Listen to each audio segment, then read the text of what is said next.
जिंदगी खूबसूरत है, इसे बचाएं, फिलहाल दूरियों से ही इसे सजाएं। सुप्रभात विद्यार्थियों, हिंदी की कक्षा में पुनः आपका स्वागत है। आज मैं आपको व्याकरण अध्याय उपसर्ग संबंधी पुनरावृत्ति करवाऊंगी। हालांकि बच्चों, मैंने आपको उपसर्ग के बारे में, उसके भेदों के बारे में और उपसर्ग का प्रयोग कहाँ होता है और इसको कैसे हम बना सकते हैं, इस संबंधी मैंने आपको अपने वीडियो में जानकारी पहले भी दी हुई है। आज हम उपसर्ग अध्याय की पुनरावृत्ति करेंगे, लेकिन आज मैं आपको जो पुनरावृत्ति करवाऊंगी वो मैं आपको बहुविकल्पीय प्रश्न उत्तरों के माध्यम से करवाऊंगी, ताकि आपको अगर परीक्षा में ऐसे इस तरीके से कोई प्रश्न आए तो आप उसका उत्तर किस प्रकार ढूंढ पाओगे। ठीक है बच्चों, पहले आपको मैं समझा दूं उपसर्ग क्या है। उपसर्ग जो शब्दांश किसी शब्द के अर्थ में जुड़कर उनके अर्थ में परिवर्तन ला देते हैं वे उपसर्ग कहलाते हैं।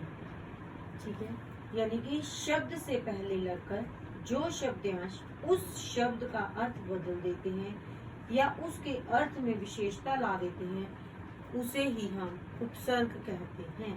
ठीक है, ये देखिए मैंने यहाँ पर आपको दिखा रही हूँ कि दो चित्र आपको दिखा रही हूँ, जिसमें एक में देखिए उपवन, मैंने उपवन का एक चित्र लगाया हुआ है और उसमें वो चित्र जो है उपवन को हमने उपसर्ग में कैसे बता रही हूँ मैं आपको।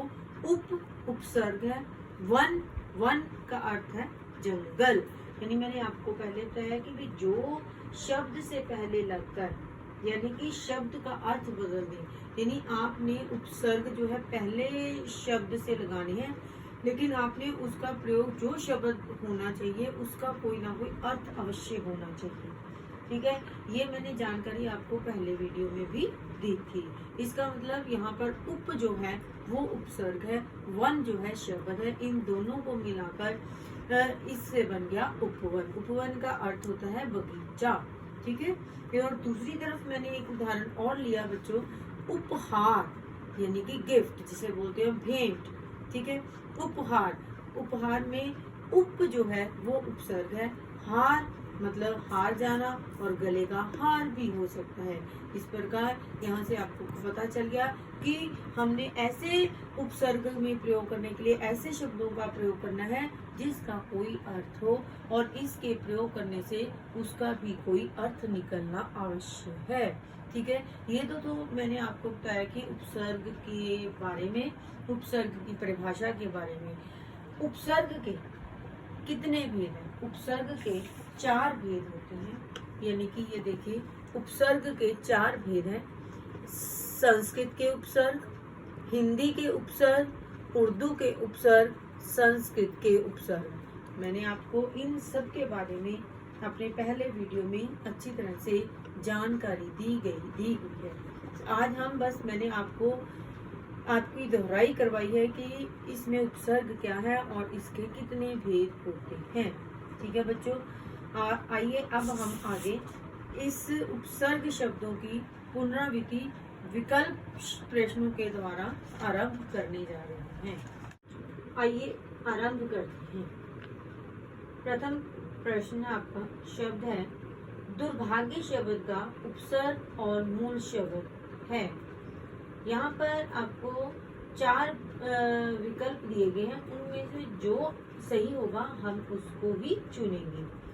पहला है दुर्योग भाग्य, ख है दूर योग भाग्य, ग है दुर्योग भाग्य और घ है दूरी योग भाग्य। अब आप में से आपको मैं बता दूं, इसमें से दूर योग भाग्य तो कोई शब्द नहीं बन गया, क्योंकि हमने ऊपर के शब्द को भी देखना है। दुर्भाग्य, अब दुर्भाग्य में र जो है आधा होता है, उसके नीचे हलंत का प्रयोग किया जाता है और भाग्य का अर्थ होता है किस्मत। यहाँ पर जो प्रथम वाला विकल्प है वो सही माना जाएगा, यानी दुर्योग भाग्य। ठीक है, अब देखिए द्वितीय निर्द्वंद शब्द का उपसर्ग और मूल शब्द है। यहाँ पर भी आपको 4 विकल्प दिए गए हैं। नीर योग द्वंद, ख पाठ निर योग द्वंद और ग पाठ नीर योग द्वंद और घ पाठ निर योग द्वंद। अब आपने शब्द पर अवश्य ध्यान देना है कि वहां पर ऊपर शब्द जो दिया है वो किस तरीके से, आप उसको लिखकर भी देख सकते हैं अपने रफ कॉपी में, ठीक है।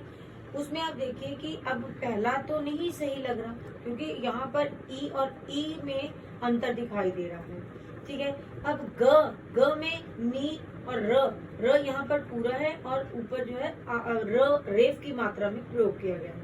और जो घ पार्ट है उसमें न को ई मतलब और र जो है हलंत के साथ, इसका मतलब ये तीनों जो विकल्प हैं वो गलत हैं और हमारा सही विकल्प होगा ख निर योग द्वंद, ठीक है बच्चों। अब है तृतीय पे अनावश्यक। अब अनावश्यक शब्द का उपसर्ग और मूल है अन योग आवश्यक, अनि योग आवश्यक, अन योग आवश्यक, अनि योग आवश्यक। अब अन, अब ये देखिए अन योग आवश्यक, अनावश्यक, ये दो शब्दों को मतलब दो को जोड़कर बना गया है अनावश्यक। हमेशा याद रखना जब भी हम दो उसको छोड़ते हैं, आप संधि विच्छेद में यहाँ पर मैं बता रही हूँ अन न अ का आवाज आ रही है, फिर आवश्यक आ, इन दोनों को जब अ और अ मिल जाते हैं तो उसको आ में बदला जाता है, अनावश्यक शब्द है। अब यहाँ पर ये क गलत, ख गलत और घ भी गलत है। इसका मतलब हमारा जो सही उत्तर है वो है अन योग आवश्यक, ठीक है। ये आपको समझ आ गया होगा बच्चों। अब है चतुर्थ पे दुर्लभ। दुर्लभ शब्द का उपसर्ग और मूल शब्द क्या है, यानी कि इसमें किसका प्रयोग किया जा गया है, ठीक है। अब पहले पे दिया हुआ है दुर्योगलभ, ठीक। दूसरे पे दिया है दुर्योगलभ और तीसरे में दिया है दुर्योगलभ। अब मैंने पहले भी आपको जो द्वितीय आपके उपसर्ग का शब्द था उसमें हमने जब उसको ढूंढ रहे थे उसमें भी बताया था कि रेफ की मात्रा जो है रो, इसका मतलब आधा होता है, इसका मतलब हुआ घ जो है इसका उत्तर सही होगा। सही उत्तर कौन सा है, घ भाग, यानी दुर्योगलभ। दुर में र जो है हलंत के रूप में प्रयोग किया गया है, दुर्योगलभ, यानी ये इसका जो है घ पाठ जो है भाग है वो सही है। पंचवें नंबर पर है अधिकार। अधिकार शब्द का उपसर्ग और मूल शब्द बताइए, ठीक है। अब इसमें पहला आदि योग का, ख में अध्य योग का, ग में अधि योग का और घ में अधि योग का। अब यहाँ पर पहले में द का प्रयोग कर दिया गया इसलिए ये गलत इसका विकल्प है, और ख में अध्य का प्रयोग किया गया, ये भी आपका जो विकल्प गलत है। अब कई बार बच्चे मतलब आप असमंजस में पड़ जाते हो कि अधि और अधि, क्योंकि अब इसमें मात्रा का ही प्रयोग देखना है हमने कि अधि और अधि। यहाँ पर ग में अधि जो है ई और घ में अधि जो है ई, यानी कि बड़ी और छोटी ई की मात्राओं का प्रयोग किया गया है। अब हमारा यहाँ पर सही विकल्प बनता है घ पाठ अधियोगकार, अधिकार, ठीक है। अब छठा जो है प्रवास। प्रवास शब्द का उपसर्ग और मूल शब्द, क पे पर योग वास, ख प्रयोग वास और ग में पिर योग वास, घ में पीर योग वास। अब यहाँ पर प्रवास जो शब्द है उसमें प जो है पदेन, यानी कि पदेन मात्रा का प्रयोग किया गया है, र को पदेन के रूप में प्रयोग किया गया। अब पर पर तो र पूरा है, इसलिए ये विकल्प गलत है। अब ग पिर, पिर भी यहाँ पर कहीं मात्रा का प्रयोग नहीं किया गया, इसका मतलब यहाँ पर भी ये विकल्प गलत है।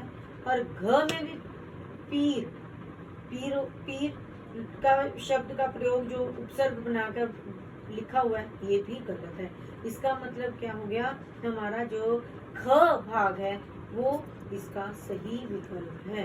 प्रयोगवास, प्रवास, ठीक है। 7वां संस्कृति, संस्कृति शब्द का उपसर्ग और मूल शब्द बताइए, ठीक है। अब पहले तो आप समयोकृति, दूसरे पे है समयोकृति और तीसरे में है समयोकृति और घ पे है समायोकृति। अब आप में से बच्चों को ये तो समझ आ जाएगा कि ग और घ जो भाग है इसके विकल्प दिए हुए हैं ये गलत है। अब कुछ बच्चे यहाँ पर असमंजस उनके मन में उत्पन्न होगा, वो क्या कि समयोकृति या समयोकृति। अब बच्चे आपने ये ध्यान देखना है शब्द में स और स यानी 2 बार स का प्रयोग किया है, लेकिन एक में पूरा स है, दूसरी में आधा स है। जब कोई चीज आधी होती है तो उसमें म यानी कि हलंत का प्रयोग किया जाता है। इस प्रकार हमारा जो विकल्प सही होगा वो है ख भाग यानी कि समयोकृति यानी कि संस्कृति, ठीक है बच्चों। हाँ जी, अब है 8वां नंबर। 8वें पे देखिए कि अस्थाई, ये देखिए अब अ के नीचे इसके विकल्प में देखिए अ में हलंत डाल दिया क में, ठीक है। अब ख में क्या लिखा, ऐ योग स्थाई। अब ग में ऐ योग अस्थाई और घ में अयोग स्थाई, यानी कि पहले जो 3 विकल्प हैं वो गलत विकल्प है। हमारा जो सही विकल्प है वो घ भाट है यानी कि अयोग स्थाई, यानी कि स्थाई मतलब होता है स्थिर, यानी कि कोई चीज स्थायी रूप में यहाँ पड़ गई, अस्थाई जो यहाँ पर प्रॉपर नहीं पड़ी, ठीक। नवम पे है अत्यंत। अत्यंत शब्द का उपसर्ग और मूल क्या है। अब पहला जो विकल्प है अति योग अंत, ठीक है, और द्वितीय पे अति योग अंत। अब बच्चा आपने देखना है कि मात्राओं का प्रयोग किस तरीके से किया गया है। अतः योग अंत, अत योग अंत।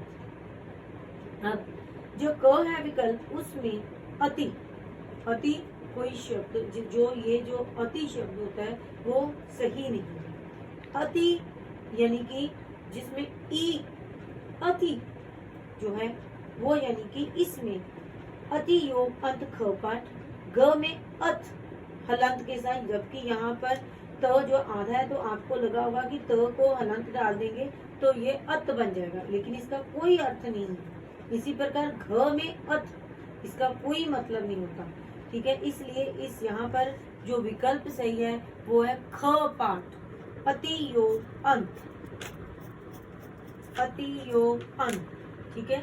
अब देखिए 10वां जो है संपूर्ण, संपूर्ण शब्द का उपसर्ग। अब संपूर्ण आवाज में, अब देखिए क में क्या इन्होंने विकल्प दिया है समयोग पूर्ण, ख में सम्मी योग पूर्ण और ग में समयोग पूर्ण और घ में समी योग पूर्ण।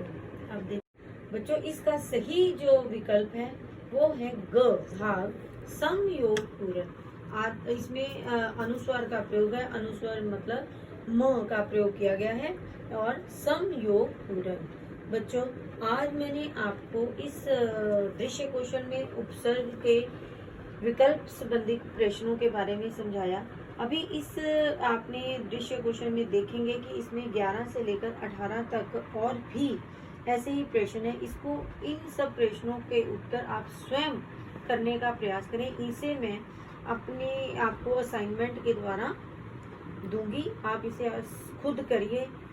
धन्यवाद। घर रहें, सुरक्षित रहें।